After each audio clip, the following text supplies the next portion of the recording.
Hey there team, Hero here, and I got a question for you. Have you ever wanted to hop into Cyrodiil and make people disappear from existence, kinda like this? I'm dying. Help me. Or how about this?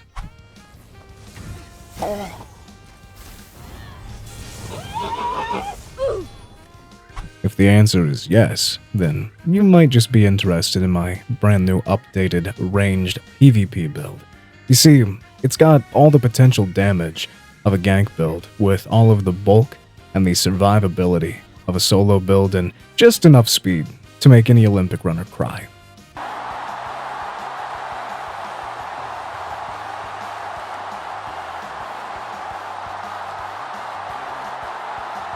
If you've played my previous ranged Templar build, then you know what's going on here for the most part, and you should be pretty familiar with it. But the fun thing is, it's better than ever before, thanks to ZeniMax finally properly fixing scribing so that I could get access to it and fill in the big gap that this build really needed filled. I would even go so far as to say that this might just be my strongest build to date, and now I'm excited to share it with you guys. It's so easy to set up that you probably have all of the pieces just sitting around already, especially if you have played any of my builds in the past. If you want to see more stuff like this in the future and keep up to date with any updates to this build or my others or even new builds, consider subscribing to the channel and leave a like, because it helps more than you know. Now let's go ahead and hop on into it. Alright, we're just going to go ahead, dive right on in here, see if we can keep this short and sweet. First, we're going to talk about, we're going to look at our stat sheet here, show you guys what we're working with, and talk about why we went with our choice of race and Mundus, and give you guys some other options.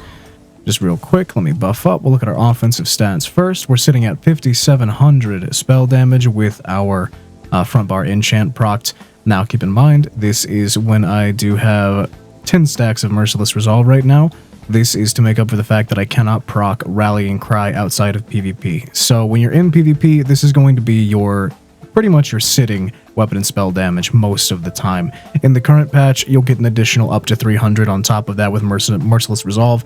When we move into the next patch, you're not going to get that anymore. So keep that in mind. That's what the stats are going to look like when you're actually in PvP. And trust me, it's plenty. We're going to have over 6,000 when we do have everything procced up for the rest of this patch, and it's quite strong. Now, when it comes to our defensive set, oh no, what am I talking about? I didn't even broach the fact that we have 52 weapon critical. That's pretty good. That's a lot of weapon critical. Let me tell you guys right now. It's 52%. That's pretty solid. Penetration, we only got 5,000, but that's more than we need. It's more than plenty. Trust me. And we get 69% critical damage on this build. 69%. That's pretty good. It's pretty good. Add the 50 for the base, and we're sitting at just about 120. You can bring that up with a few other things too if you want to. Now, when it comes to our defensive stats, I want to go ahead and talk about that because this build gets up to 40,000 spell resistance when all of our sets and passives are procced, and it makes us very, very tanky against a lot of the really nasty magic attacks we are going to be dealing with in PvP because a lot of people are using magic morphs for damage, so the big spell resistance helps us with that a whole lot. The physical resistance doesn't go above 30. It doesn't go much above 30k. A little bit. 34, I think? Something like that. So it's good, but not as good as our spell resistance. But it's fine. We're going to have roughly 4,000 critical resistance in PvP as well, and that's going to be plenty. When it comes to our stats here, I'm 27, 27, 10. We got 30,000 max health, 16,000 stamina, 22,000 max magicka. A little bit less on the front bar, but that is okay. I think going for a nice flat 30,000 health at least is a big benefit. So I usually play a little bit lower health, but right now with Mid-Year Mayhem going on, there's so many people that I added just a little bit more health because I needed it. Now when it comes to our race of choice, I am playing a Breton on this build. This is because I primarily play the game alone or with just one or two friends, and Breton does two things for you. It makes you very tanky. That's where we're getting a lot of that spell resistance from. It's very, very helpful. And it gives us superb Magicka sustain. It reduces the cost of our Magicka abilities by 7%, and also gives us 130 Magicka recovery. So, this is very, very solid for any kind of soloing or smaller group play. But, if you want to absolutely crank out the damage on this build, you'll want to be a Khajiit. That's just the best. No ifs, ands, or buts. No spell damage, no penetration. None of that is going to compete with the 11% critical damage and healing, mind you, that Khajiit gets. So, if you want to play in some smaller settings by yourself with a friend or two, try out Breton. Trust me, really nice. I'm liking it a lot. But if you want to just absolutely piss damage, I mean, you can't go wrong with cat piss. You know, that scent. What is that? The ammonia. That's powerful stuff. Powerful stuff. It'll burn your nose hairs right off. It's incredible. Our Mundus, obviously, the shadow. Again, no ifs, ands, or buts with this. You want to use this. This is the Mundus you use. No exceptions. If you need to get recovery, don't pick up the Atronach. Put a recovery glyph on your jewelry. I just slapped the shit out of my mic arm. And then I am a stage 4 vampire. I do this because, again, I like to play alone, and that reduced sprint cost and the ability to turn invisible while sprinting really does help me pick and choose my fights and, you know, control my resources a little bit better. But if you're going to play this build, you don't have to be stage 4. I actually recommend against it sometimes because the sustain hit you take and the extra fire damage, the second you fight anyone playing with Ardent Flame from DK, the shit hurts. It's not fun. I don't recommend stage 4 for BGs. If you're going to be playing this in BGs, stay stage 3. Stage 4 is just too much. It's too much. But in open world, stage 4 is great, especially if you're playing with a friend or two. So you don't have to worry about taking ridiculous fire damage all the time. Moving on into the sets now, I know this is the big part that most people come for. I'll stand here right next to Melvin while we look at the sets because I feel like Melvin really likes sets. So, our front bar set, keep in mind, these sets are not super crazy or unique or original. They're just solid, easy to obtain, pretty typical sets that you're going to see a lot. You might even already have a lot of, but they do wonders for the build. Oh, Melvin, he looks a little, his little lip is quivering, poor guy. Anyway, front bar, we have Order's Wrath. That is our front bar set. If you don't know what this does, 3 different lines of critical damage, with the third one being even bigger than the rest, giving us that crazy 52% crit rate we have, as well as a line of weapon and spell damage, and then it increases our critical damage and healing by 8%. That is massive, trust me. It may not sound like the best thing ever, but it is really good. Trust. The healing, especially, is underrated, because all of our damage over time and offensive healing that we have on this build is going to get a boof. Nice big boof when you're on your front bar to help us stay in the fight. Very nice. Now, if you are a Trials enjoyer, I highly recommend you try to acquire yourself the Null Arca set. I don't remember the 2, 3, 4, 5 piece on the set, but I'll put it on screen here. Basically, this thing shits out damage. The proc on this is insanely powerful on a good build, and it gives us a pretty good bit of crit rate. If it's perfected, some weapon spell damage, I believe, and it is a super strong option if you want to do Trials to acquire it. I don't, and I will not, but very good. If you do want to go with a proc on your front bar for some additional damage, which does combo pretty well, I will be honest, you could also try... I forgot the name of this set, but here it is on the screen right now. It's not anywhere near as good as Null Arca, but it combos very well because of the 1-second delay that it has. There'll be a big, obvious circle that appears underneath people's feet or around them in a circle, and that will give you a chance to attack them, basically. A lot of people, when they see that circle, they will start to block. We do, of course, have Javelin. They'll be able to toss that Javelin. That's going to go through their block. They're going to get hit by the Javelin. They're going to get hit by the proc set, and they're going to get hit by whatever your follow-up is. And they're also going to get the Sundered status effect, which will make them have even less armor, so your follow-up attacks do more damage. So if you want to try a fun proc set on this build without going all the way and going to Trials, this is the one for you. Again, I don't remember the name. It better be on screen. But all that aside, it's a lightning staff, sharpened, increased weapon spell damage enchant. That's going to give us a big whopping amount of spell damage. We like that. Now, back bar set, surprise to nobody at all. Rallying Cry, Sword and Board. This is defending and sturdy. Go impin or reinforced here for more defenses. I just like a little bit of reduction to the block cost, but the set, of course, I'm sure you know what it does for PvPing. Gives us crit rate, maximum magicka, and then whenever we critically heal ourselves, it is going to give us a big boost to our critical resistance, making us tankier in PvP, as well as some additional weapon and spell damage. Usually, I would give you some other options for backbar sets on this build, but honestly, if it ain't broke, don't fix it. It sucks to say, but this is just kind of the best set right now. If you're playing in a group, some people might have it, and there are some other options, but for general utility, just use Rallying Cry. Now, my monster set on this build, I'm going to give you two options here. Bloodspawn is my number one option. It is very, very helpful on this build. We are playing an overload build.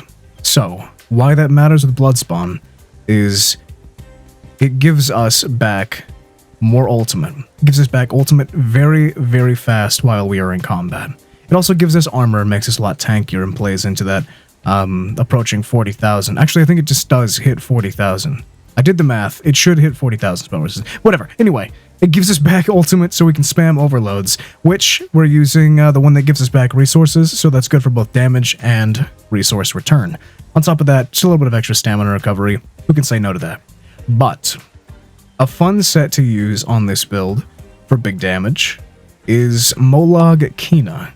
A little bit weird and a little bit hard to use, but if you do it right, if you proc the setup, that is going to give you a massive boost to your damage, your burst damage, for a few seconds at the cost of the abilities costing a little bit more. But if you only use it, if you only proc it while you are on the offense, that won't matter too much because your offensive abilities are much, much cheaper. So, it works great. But again, a little bit clunky to use, a little bit unwieldy, but it is a lot of fun when you get it down. Now, if you want to go and do some duels, or hell, you could even use it in Cyrodiil.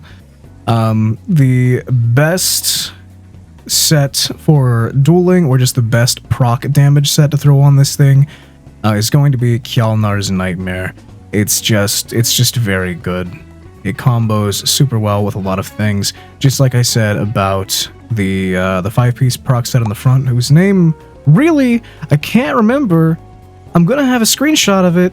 I wish I had it right now so I could read it, but I haven't even gone to take it. But whatever, just like that set, it combos really well because people are going to see the indicator on their body, they're going to react, a lot of them are going to block, toss them a javelin, then that's going to hit, does big damage. If you have another proc set on, that might hit, do even more big damage, and it's all just a fucking mess. It's beautiful. It's a beautiful mess, but it's a mess. Now, we do have one gallant chain here for the additional magicka, or health, excuse me. Fill in our pieces, and then we have the Mark and Ring of Mastery as our mythic of choice. This is giving us a little bit more armor and a little bit more weapon and spell damage. Now, the better choice on this build would absolutely be the Monomyth Ring. But here's a fun fact. I'm not spending $50 on your fucking content pass, ZeniMax. It's not happening. So I don't have it. And I won't have it. But if you have it, dear gamer, by all means use it. If you combine the Monomyth Ring with Khajiit, your damage will be nutty up the buddy. Trust me, you'll do crazy damage. I gave some bad information in my last build video talking about maximum critical damage. I completely forgot to factor in impenetrable on players, so while in PvE there is a definitive max cap to your critical damage, it's almost negligible in PvP because people are stacking critical resistance, so having even more critical damage is going to help cut through those defenses. That's a lot of the good players, a lot of the more tryhard players do have on things like Rallying Cry, which are going to give them a lot more critical resistance, a bunch of impin, maybe even the CP, maybe that monster set, you never know. So bumping up your critical damage multiplier as high as possible is the best thing to do for damage. But if you don't have it, if you already have Mark and Ring, it's good. It's good. It does everything you need it to do. It gives you some armor, which is good for staying alive, gives you weapon spell damage, which is good for offense, healing, just a very well-rounded piece here, and it's all reliable, so I throw it in here. When it comes to weights, traits, enchants, we do have on 5 pieces of medium armor on our head, shoulder, hands, legs, and feet. We fill in 1 light on our belt because it is the smallest piece, and 1 heavy reinforced on our chest because it is the biggest piece. And of course, everything should be impenetrable, minus the reinforced chest. I have an invigorating shoulder because why not? I don't know. Why not? I like feeling invigorated. And then of course you want everything to be tri-enchantments. That's just the best bang for your buck right now. Jewelry, we are 3 infused with 1 magicka recovery enchantment and 2 weapon spell damage enchantments. This is a very solid balance. If you feel like you don't need the additional recovery from this, feel free to throw away weapon spell damage on it. If you feel like it's not enough recovery, throw another one on. It's fine. The critical damage is really going to carry a lot of your damage through, so sacrificing a little bit of weapon and spell damage for the sake of staying in the fight and sustaining, not too big of a deal. And that is it for our sets. Now, this is, in my opinion, the most important part of the build, but some people think sets are, but let's get into the real nitty-gritty here. Let's talk about skills. So, for our 3 class skill lines, we have Adric Spear, Assassination, and Stormcalling. Now, why these 3? Several reasons. Adric Spear gives us the best, in my opinion, the best ranged stun, pure ranged stun in the game, as well as a bunch of critical damage right there, which is great, and some additional spell damage. This, of course, gives us access to Merciless Resolve, as well as some more critical damage, so we have a lot of free critical damage coming from our class passives. And then, of course, Stormcalling gives us access to a lot of our utility, and our offensive ultimate gives us our armor buff, our weapon spell damage buff, and Ball of Lightning or Streak if you choose to use it, as well as some very, very solid passives for sustain and damage here. So, in general, super, super good skill loadout, and this is going to help us have that nice, pure ranged playstyle with some changes in there. First, we'll start here on the back bar. Talk about our utilities and our defenses. So our burst heal of choice is Healing Soul, scribed with Restore Magicka and Stamina, as well as grants Major Vitality for 10 seconds. This is very, very good. The reason we're using the Restore is because it's a very expensive ability. It's just very expensive, and this essentially cuts the cost by 600 Magicka and helps our stamina sustain when we're in a bit of a tricky situation. Major Vitality makes us take more healing, so, you know, who's going to argue with that? When it comes to our source of brutality here, we are using Critical Surge. This is nice because of 2 reasons. 1, easy, baby. Easy. It's not entropy, you don't have to have a target, you know, you don't have to use a pot. It's just right here on the back bar. Plus, whenever we deal critical damage, it's going to heal us a little bit, and we're going to be doing that all the time. It's crazy, right? Wow. So it's basically, it happens on cooldown when you're on the offense, so that really helps you stay in the fight. And because it's a sorcerer ability, it's going to give us an additional 108 weapon spell damage just for being slotted here on the back bar, so that's going to help boost up our healing even more. Speaking of sorcerer abilities, we're using Hurricane as our armor buff, as well as our speed buff. This gives us Major Resolve, as well as Minor Expedition. Some of you may have heard that they removed the armor buff from this ability in the patch notes, but they did revert that change recently if you haven't been keeping up to date, so don't worry, it is still gonna be there next patch, so this is gonna be just fine. To go into to combo with our Minor Expedition, we're also getting Major Expedition here with Race Against Time. This is going to give us a 30% movement speed bonus, as well as removing all of our snares, immobilizations, giving us immunity to them for 4 seconds, and an additional 10% critical damage. So I don't know if you're keeping up right now, but we got 10% from this ability, 12% from Templar, 10% from Nightblade. We're running 5 medium armor, so if you're unaware with what medium armor does, that is going to give us some more critical damage and healing. Another 10% on top of that, as well as weapon damage, spell damage, movement speed, and also reduce the cost of all of our stamina abilities and give us more stamina recovery. That's why we're doing 5 medium. But all that together, a lot of damage. And of course, Resolving Vigor, heal over time, armor buff. Who the fuck are you and why are you bothering me? I think I just got a YouTube subscription, and that's what that sound was. If you're wondering what that was. Sorry about that. But yeah, Resolving Vigor, this is it's a mainstay, obviously. If you know PvP, you know Resolving Vigor. You want this, you need this. When it comes to backbar ultimate, weird enough, I am using Barrier on my backbar. I never use it, really. It's just there, because of the passives in the support skill line. When you have a support ability slotted, it gives you 10% magical recovery. So right here on the back bar, where we need our sustain the most, this gives us a big 10% boost. It ends up being roughly equivalent to about 150 or more magical recovery, which is quite a big bonus. However, if you want something with a bit more utility, you could use either Undo for the, or what is it called? Temporal Guard. As you can see, neither of these are morphed because I don't really ever use them, but I use them for stat sticks, but I haven't even used this on this character, weirdly enough. But Temporal Guard will give you minor protection on your back bar, so that's quite good. Quite good. Makes you tankier. Or you can use my baby, my favorite ultimate in the game, Spell Wall. This is, it's just phenomenal. It blocks everything for 7 seconds, reflects back projectiles. You can kill people. They will kill themselves entirely by accident. It's a beautiful thing. Beautiful, wonderful thing. Highly recommend you giving it a go. If your sustain takes a bit of a hit, though, feel free to throw on Barrier. If you change this to Reviving Barrier, it can be a pretty okay defensive ultimate, but that cost is just ridiculous. So it's mostly just the stat stick. For actual utility, I would go with Spell Wall or Temporal Guard, but you can use any of the three, and you'll be fine. Now for the front bar, where the magic happens, we are using Elemental Susceptibility. This is our armor debuff, as well as an applier of status effects.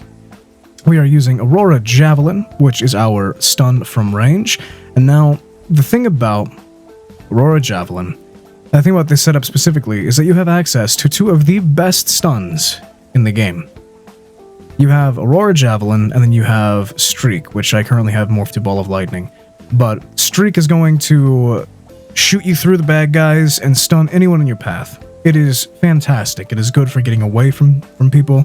It's good for getting through block, for stunning whole groups. It's a very good utility. However, here's the thing. It does displace your character. It will make you go from one place to another. So as a pure stun, sometimes it can be inconvenient to use, and it also encourages you to be within melee range to use it. Otherwise, you're not going to be able to close that distance enough to go through them and get the stun.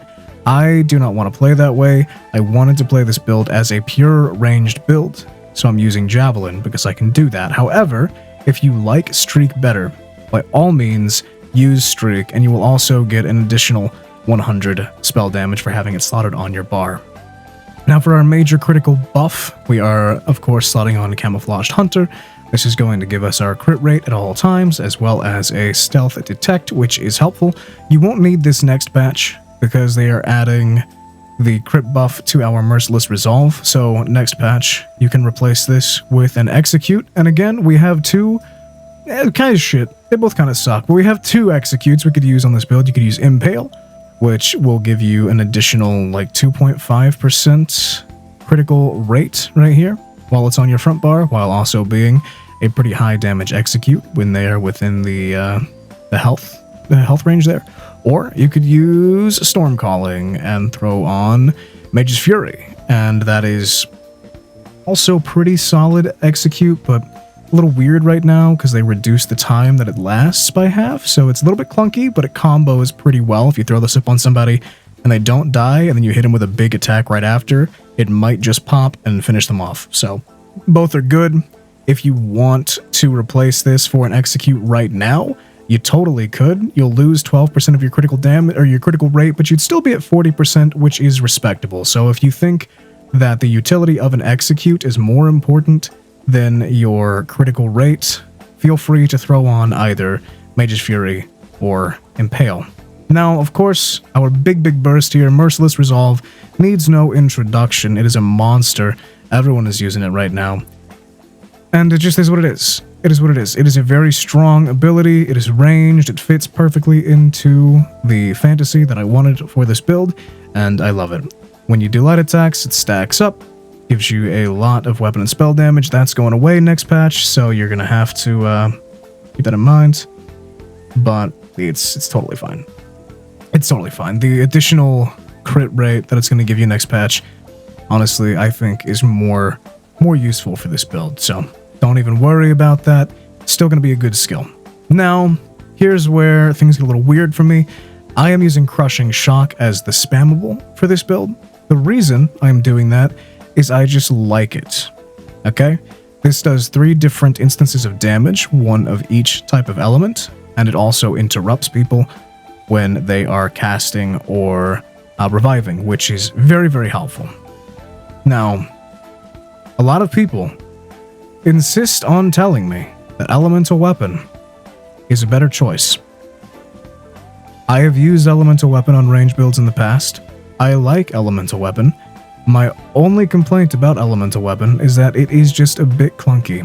This does rely on your light attacks landing, and sometimes I find that light attacks can just be a little bit weird when you're in the middle of PvP. They'll just whiz right by your enemies' heads, they'll hit the wrong guy more often than not, and it can just be very, very unreliable at times. But because of the way this ability works and the way it applies to your light attack, means that you can pre-buff this and you can get a very nasty combo. Allow me to demonstrate. Alright, so let's pretend that Cletus here, whatever his name was, Melvin, yes, let's pretend he's chasing me, okay? He's chasing me right now, I'm running, I'm scared. Oh my god, Melvin, he's gonna touch me, okay? So what I can do is I can just do one of these. We got 2 seconds with that up. Do one of these, turn around, light attack into the javelin. Now you got the javelin damage, you got the crushing, the elemental weapon damage. Or if you're, ready to do a kill combo, pop your overload. Quick, do one of these, turn around, overload, spec bow, elemental weapon, all of it hitting at the exact same time. That will do a ridiculous amount of damage and drop a whole lot of people, especially if you get some lucky crits. It is huge damage, and it is a lot of fun to play with. But again, that does revolve around, that does rely on this thing actually hitting, and sometimes I have just had not the best luck with my light attacks actually connecting the way they're supposed to, and I just like the more reliable Crushing Shock. It's just my personal preference, but you can use either.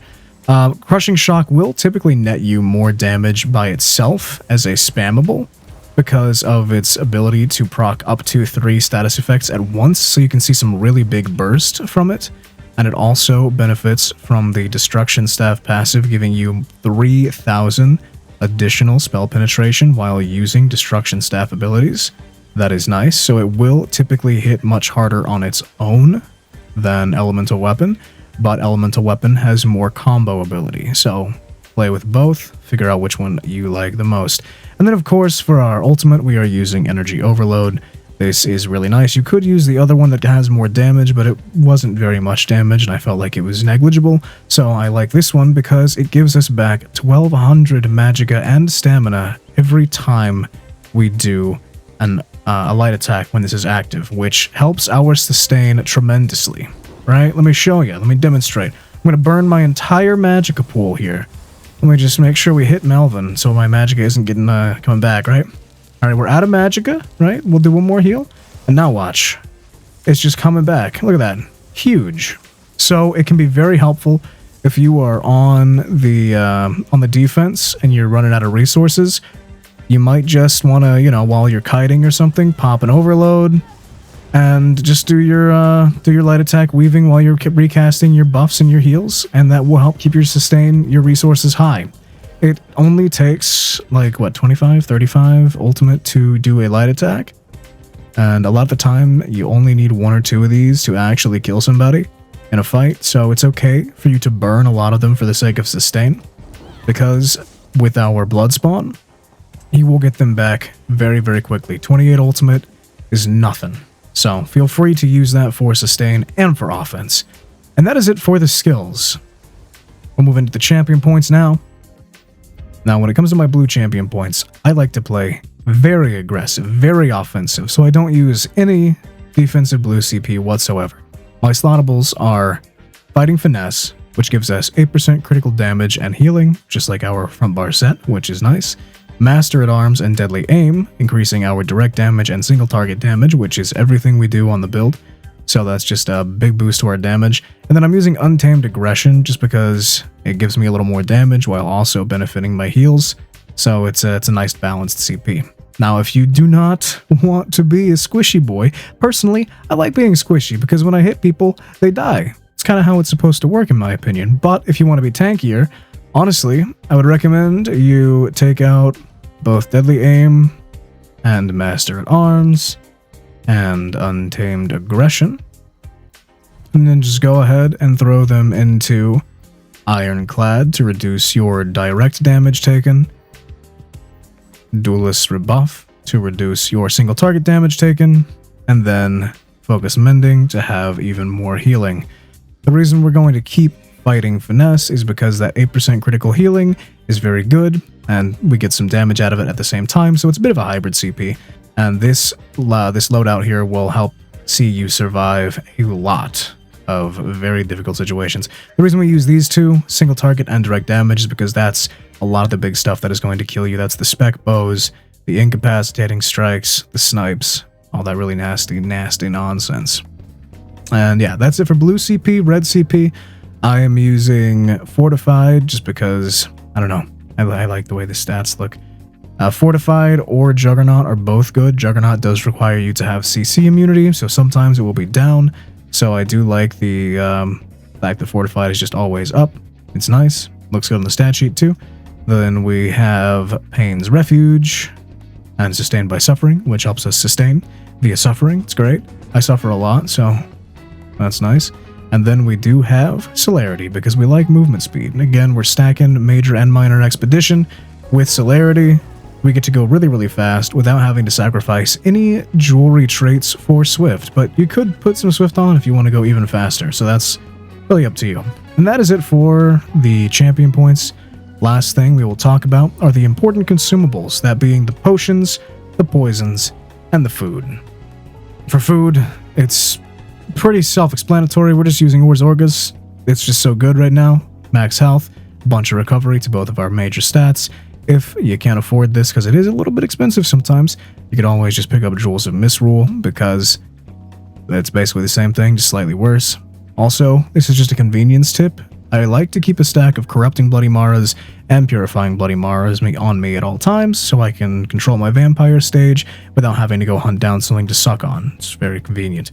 Then, when it comes to our potions, Tri-Potions are the main potion of the build, but I also like to use Heroism Potions. These are much more useful on this build than any of my other builds where I do recommend them, because our ultimate is such a pivotal part of offense and sustain on this build. So if you can get some of these, highly recommended. But if you can't, it's not going to make or break the build. Just using Tri-Potions is totally fine, and you can get these very easily with Alliance points. Also, keep some Detect Pots on you. People that run around in stealth are tricksy and false and evil. You want to be able to find them, little bastards. And lastly, I am using a Drain Stamina Poison on my back bar here, just because I want to keep my stamina high. If you're doing heavy attacks on your sword and board bar because you're low on stamina, this enchant might proc and just give you back some additional stamina from your target, which is very helpful. And yeah, I think that should be everything then. Yeah, I think we're done. If you're seeing this right now, that means you sat through that entire long-ass rambling video, and I very, very much appreciate you. Thank you for spending your time here with me today. I hope you enjoyed the build video. If you try the build, I really hope you enjoy the build itself, and good luck out there. Mid-Year Mayhem is upon us, and it's been a lot of fun. That's all from me, really. If you enjoyed it, please subscribe to the channel if you're not already, and hopefully I'll see you again in the next one. Love you guys. Bye.